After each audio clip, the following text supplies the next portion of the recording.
What we remember most about South Africa is a place we discovered with our friend Terrence. On the map, we could see a big cape sticking out 7 miles to sea, a point of land called on the map Cape St. Francis. It was about 3 miles across these sand dunes to the water. We had no idea what was on the other side, but we'd come halfway around the world, so we thought we'd go take a look. We struck off across the sand dunes, led by our friend Terrence of Africa.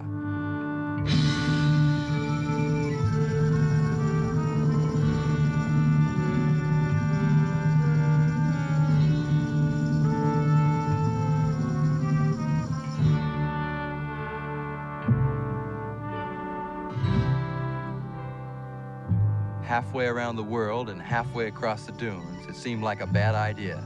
It started to get pretty hot. The odds were against us finding surf. We didn't even know if we'd find the water. When you go looking for surf, you don't look for a really big wave. If you found one, you'd never ride it in strange waters. It would be much too dangerous.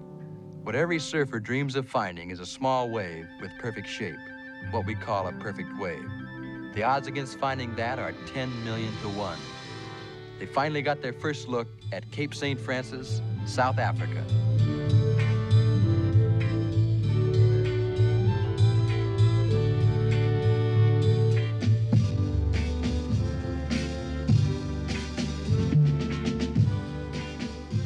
You can't tell how good a wave is till you actually ride it. On Mike's first ride, the first 5 seconds, he knew he'd finally found that perfect wave.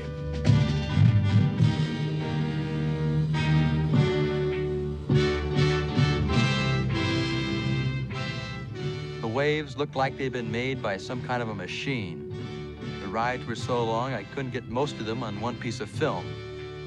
Here's Mike further along, still riding the same wave at Cape St. Francis.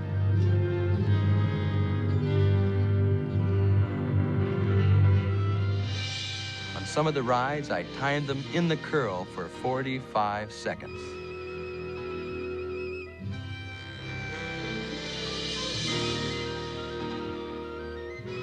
Outside, really driving about halfway through the wave already, Robert August.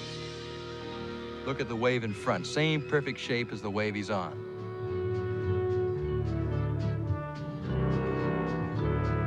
After we rode Cape St. Francis, we talked to fishermen who come in this area quite frequently. They told us the waves there were funny-looking things. They said they looked like pipes.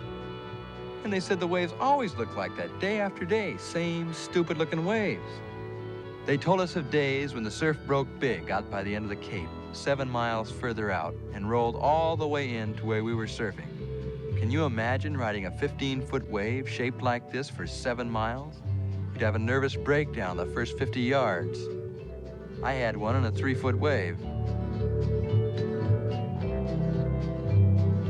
From all the information we could gather, we figured it's like this about 300 days of the year. The water was 70 degrees, the prevailing wind there straight offshore.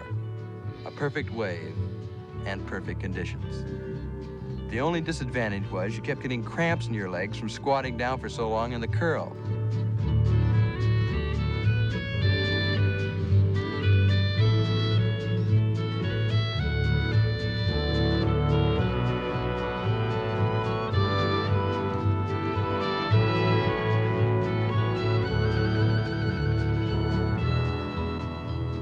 The thing you can't show is the fantastic speed and that feeling you get in the pit of your stomach. It's the kind of a wave that makes you talk to yourself. I couldn't help but think of the hundreds of years these waves must have been breaking here, but until this day, no one had ever ridden one.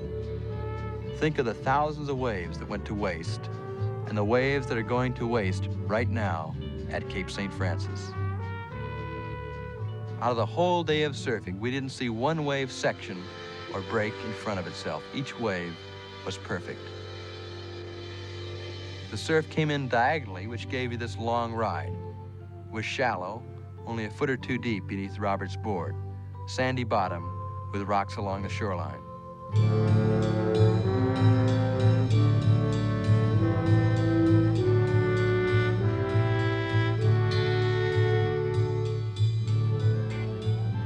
Strictly a one-man wave. Just wasn't room for two surfers. Here, Robert's really in the right spot, but Mike, with the wake of his board, causing the wave to break sooner than it normally would have, before long, Mike was in the right spot. Every surfer dreams of finding a place as good as Malibu or Rincon. We found a place that's better, and it's better every day.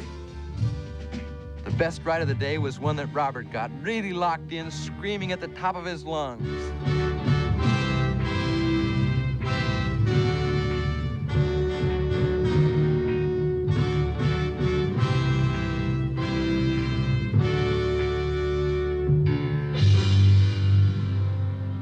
Robert came over the top of the wave and let out a bellow you could hear halfway back to Cape Town. He was so excited he was almost frothing at the mouth. Mike was kind of excited too.